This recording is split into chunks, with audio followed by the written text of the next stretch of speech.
Hello and welcome to Le10 News, your weekly roundup of the latest news from across Hinckley and Bosworth, here on Le10 News, Hinckley Times Online, Hinckley Info and Citizen's Eye. I'm Mathew Hulbert.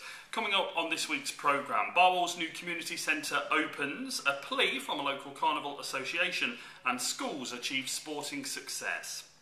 But first, a new local group has been formed here in Hinckley and Bosworth to provide dedicated support for the survivors of domestic abuse. Called Lynn's Angels, the group has been set up by the Borough Council's Domestic Violence Coordinator, Lynn Harvey-Williams, and will meet on a regular basis to offer friendship and support in a protected setting. Lynn says the trauma of recovering from an abusive relationship is a difficult process to contemplate alone, so the new service will be provided by the survivors of domestic abuse for fellow survivors. In addition, a professional support officer will be on hand. Executive Member for Community Safety at the Borough Council, Councillor David Bill, has said he was shocked many years ago to be told just how much some people suffer at the hands of an abusive partner, saying there really is no need to put up with such treatment as help is at hand. The service is completely free, including the refreshments that are provided. Next this week, Barwall's new £2 million George Ward Centre is now open after having its official opening day on Saturday.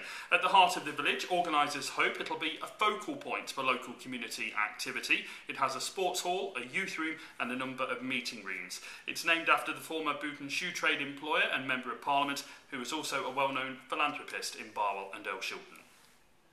Meanwhile, Barwall Carnival Association is looking for more local groups to perform as part of the arena attractions on the field on the local village's Carnival Day, which is Saturday, August 21st. Organisers say it's always one of the best in the borough and is very well attended by people who live in the village and by others from much further afield. The association also wants to hear from any local group who'd like to have a stall or a stand on the field. Some of the attractions already set to appear on the field are a Punch and Judy show, a dog show and the very popular Hinckley Three-Stylers who wowed the crowds at last year's event. Recycling banks have been temporarily removed from the car park of the Heart of England cooperative store on Hill Street in Hinckley. This is to allow it to carry out drainage works in the car park and major refurbishment of the store. The recycling banks will be returned to the car park once the works are completed. The nearest alternative site for cans, glass bottles and jars, paper and card and plastic bottles is St Mary's Road car park near the church. We're also being reminded that clothes and shoes in good condition can be taken to any charity shop to be reused. And finally for this week, over 100 young people from Hinckley and Bosworth have taken part in the annual Leicestershire and Rutland Youth Games held at Loughborough University.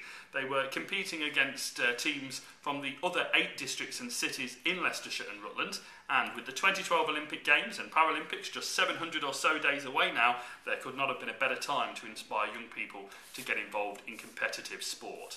After an opening ceremony that included dance routines from Barwall's Newlands Primary School and a presentation to the Hinckley and Bosworth team for their efforts in winning the 2009 Fair Play Trophy, the Games were declared open by the European Super Bantamweight boxing champion, Rendell Munro. From that moment onwards, Hinckley and Bosworth's teams didn't look back. There were some fantastic performances across the 11 competitions the teams competed in, culminating in a victory for Sue Bradshaw's Year 5 and 6 tag rugby team. This was made up of a combination of pupils from St Peter's Market Bosworth and Desford Primary Schools. There were also some notable third places for the girl footballers from Barwall Juniors and the tag rugby girls from Redmoor and Mount Grace Schools. Well, that's almost it from me for this week. Don't forget, though, to join me each Monday and Friday on Hilltop Radio, our own local community internet radio station, from midday till 2. That's via www.hilltop-radio.com. And I'll see you for another Le10 News Bulletin right here at the same time next week.